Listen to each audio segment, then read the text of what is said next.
Assalamualaikum, selamat pagi teman-teman.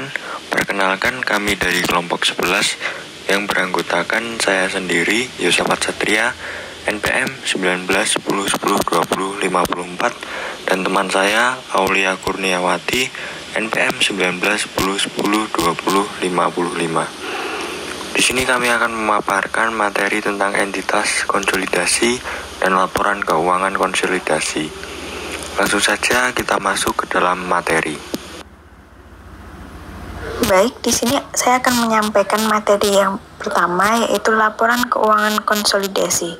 Laporan keuangan konsolidasi merupakan laporan keuangan sebuah entitas yang memiliki lebih dari satu unit bisnis, bermacam-macam entitas bisnis yang dikontrol dengan cara biasa dan sumber daya mereka dikomitmen untuk mencapai tujuan ekonomi. Bisa juga laporan keuangan dari suatu kelompok usaha yang disediakan sebagai satu entitas tunggal. Selanjutnya, slide ketiga membahas tentang ciri-ciri perusahaan yang memiliki lebih dari satu entitas bisnis. Ada 4 ciri. Yang pertama, entitas induk yang memiliki satu atau lebih anak perusahaan.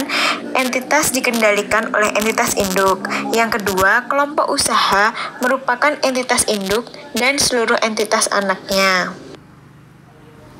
Selanjutnya, slide keempat masih membahas tentang ciri-ciri perusahaan yang memiliki lebih dari satu entitas bisnis. Ciri ketiga yaitu kepentingan non-pengendali merupakan ekuitas anak perusahaan yang tidak didistribusikan langsung pada entitas induk.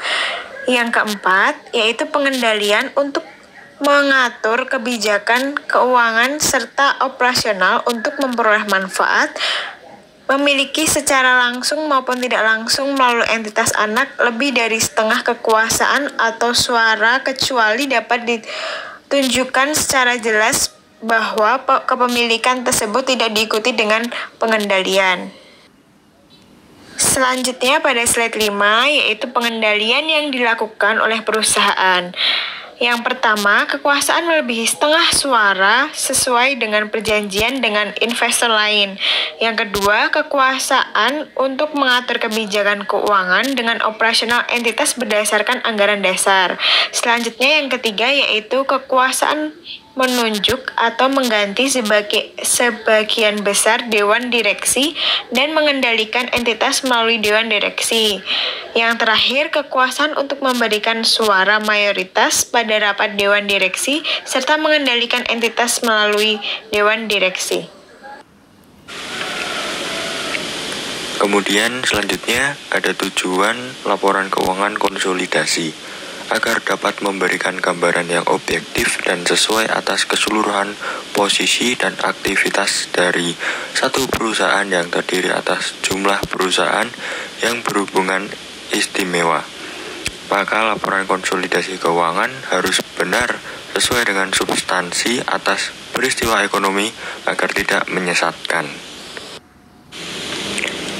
Slide selanjutnya ada prosedur penyusunan laporan keuangan konsolidasi. Saat menggunakan laporan keuangan induk dan anak, perusahaan harus menjumlahkan pos-pos sekenis dari aset, kewajiban, dan beban. Pertama, entitas induk pada anak perusahaan dengan porsi entitas atas ekuitas anak dieliminasi atau memunculkan goodwill. Kemudian kepentingan nol pengendalian diidentifikasi ekuitas. Kemudian yang terakhir, saldo transaksi penghasilan dan beban intrakelompok usaha dieliminasi secara penuh. Transaksi dihilangkan dalam laporan konsolidasi. Yang pertama, akun investasi dieliminasi dengan ekuitas anak perusahaan. Kemudian, hutang-hutang yang muncul antara anak perusahaan dan induk perusahaan harus dihapus. Selanjutnya, transaksi yang boleh diakui adalah transaksi pihak ketiga, transaksi anak, dan induk harus dieliminasi. Kemudian yang keempat, transaksi penjualan dan HPP. Jika barang belum terjual, maka laba belum direalisasikan harus dikurangi dari nilai investor dan mempengaruhi laba yang diakui. Kemudian yang terakhir, aset tetap pada tahun terjadi tidak boleh diakui keuntungan atau kerugian dari transaksi tersebut. Laba dalam aset harus dieliminasi dan penyusutan disesuaikan. Pentingnya laporan keuangan konsolidasi. Laporan keuangan konsolidasi penting untuk perusahaan yang memiliki lebih dari satu entitas.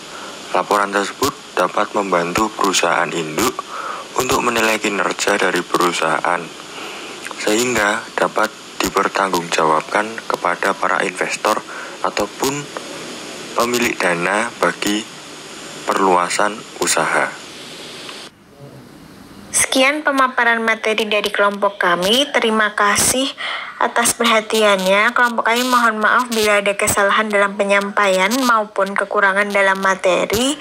Semoga bermanfaat bagi kalian. Mari kita lanjut ke sesi kedua, yaitu sesi tanya jawab. Terima kasih.